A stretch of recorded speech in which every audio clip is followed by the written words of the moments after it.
जय माता दी दोस्तों। नवरात्रि के अंतिम 2 दिन बेहद विशेष होते हैं। कुछ लोग अष्टमी के दिन कन्या पूजन के बाद व्रत का पारण करते हैं, तो कुछ लोग नवमी के दिन व्रत का पारण करते हैं। ऐसे में इन दोनों तिथियों का हिंदू धर्म में विशेष महत्व होता है। विधि विधान से कन्या पूजन करने के बाद व्रत का पारण करने से साधक को माँ दुर्गा की विशेष कृपा प्राप्त होती है और जीवन में सुख समृद्धि आती है। ऐसे में अष्टमी और नवमी के दिन कन्या पूजन में साधक को कुछ बातों का ध्यान जरूर रखना चाहिए। इससे माता की कृपा से आपके जीवन के कष्ट दूर हो सकते हैं। तो आइए जानते हैं कन्या पूजन में किन बातों का विशेष ध्यान रखें। कन्याओं के घर में प्रवेश करने पर उनके साथ यह विशेष काम अवश्य करें। नवरात्रि में अष्टमी या नवमी तिथि पर जब भी आप कन्या पूजन करें, तब 9 कन्याओं को भोजन जरूर करवाना चाहिए। ऐसा संभव न हो पाए तो आप 7, 5 या 3 कन्याओं को भी भोजन करा सकते हैं।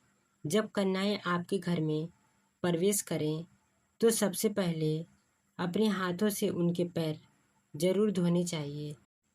कन्याओं को माँ दुर्गा का स्वरूप मानकर ऐसा करने से देवी बहुत प्रसन्न होती हैं और साधक पर उनकी विशेष कृपा बनी रहती है। कन्याओं को पैर धोने के बाद उनके पाँव में महावर आलात भी अवश्य लगाना चाहिए। घर में प्रवेश कराने के बाद कन्याओं को बिठाकर भोजन कराना चाहिए और उन्हें अपनी रुचि के अनुसार खाने देने चाहिए। साथ ही कन्याओं को प्रसाद के तौर पर फल भी जरूर देना चाहिए। इसके लिए आप केला, अनार, सेब आदि फल ला सकते हैं। इस प्रकार कन्याओं को भोजन कराने से बेहद शुभ फल की प्राप्ति होती है।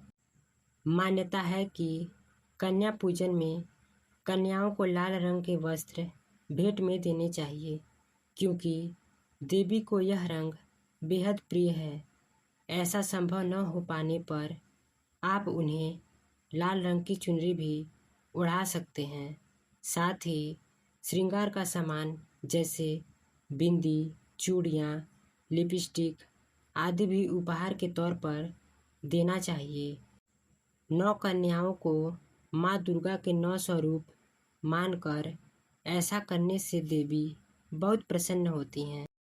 इससे जातक के घर में हमेशा सुख समृद्धि बनी रहती है।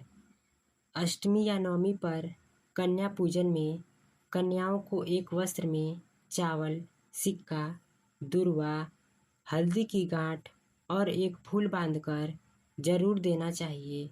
साथ ही अगर आप कन्याओं को हर साल कोई खास उपहार देते हैं तो वो भी दे दें।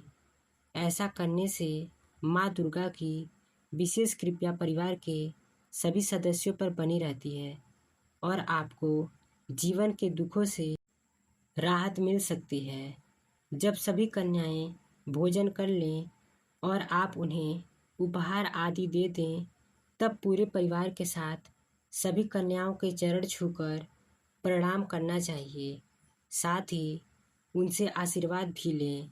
इसके बाद कन्याओं को अपने घर के द्वार पर छोड़कर आना चाहिए। ऐसा करने से माँ दुर्गा का आशीर्वाद प्राप्त होता है और परिवार का माहौल हमेशा सकारात्मक बना रहता है। साथ ही घर से जुड़ी समस्याएं भी दूर हो सकती हैं। कन्या पूजन के दौरान आपको 10 साल से अधिक वर्ष की कन्याओं को नहीं बुलाना चाहिए। कन्याओं को भोजन करवाने से पहले उनके पैर धोएं। इसके बाद उन्हें स्वच्छ स्थान पर बैठाएं। कन्याओं के पूजन से पहले आपको माता रानी को भोग लगा देना चाहिए। कन्या पूजन के बाद कन्याओं को हलवा, पूरी और चने खिलाने चाहिए। इसके बाद कन्याओं के हाथ धुलवा कर आपको उन्हें आसन पर बिठाना चाहिए और उन्हें दक्षिणा देनी चाहिए। नवरात्रि में माता दुर्गा के 9 रूपों की पूजा होती है। पूजन में 9 कन्याओं को ही बुलाने की परंपरा है, जिन्हें माता दुर्गा के 9 रूपों का प्रतीक माना जाता है।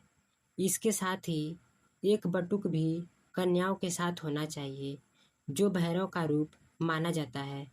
जो भी भक्त विधि विधान से माता की पूजा आराधना करते हैं और कुंवारी कन्याओं का पूजन करते हैं, उन्हें माता का आशीर्वाद प्राप्त होता है। कन्या पूजन करने से माता की कृपा आप पर बनी रहती है और घर परिवार में सुख समृद्धि रहती है। ऐसा करना आपके धार्मिक और आध्यात्मिक ज्ञान को भी बढ़ाता है। तो यह थी कन्या पूजन से जुड़ी हुई संपूर्ण जानकारी। आशा है कि आप लोगों को वीडियो पसंद आई होगी।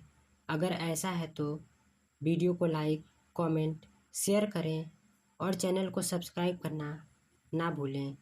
जय माता दी।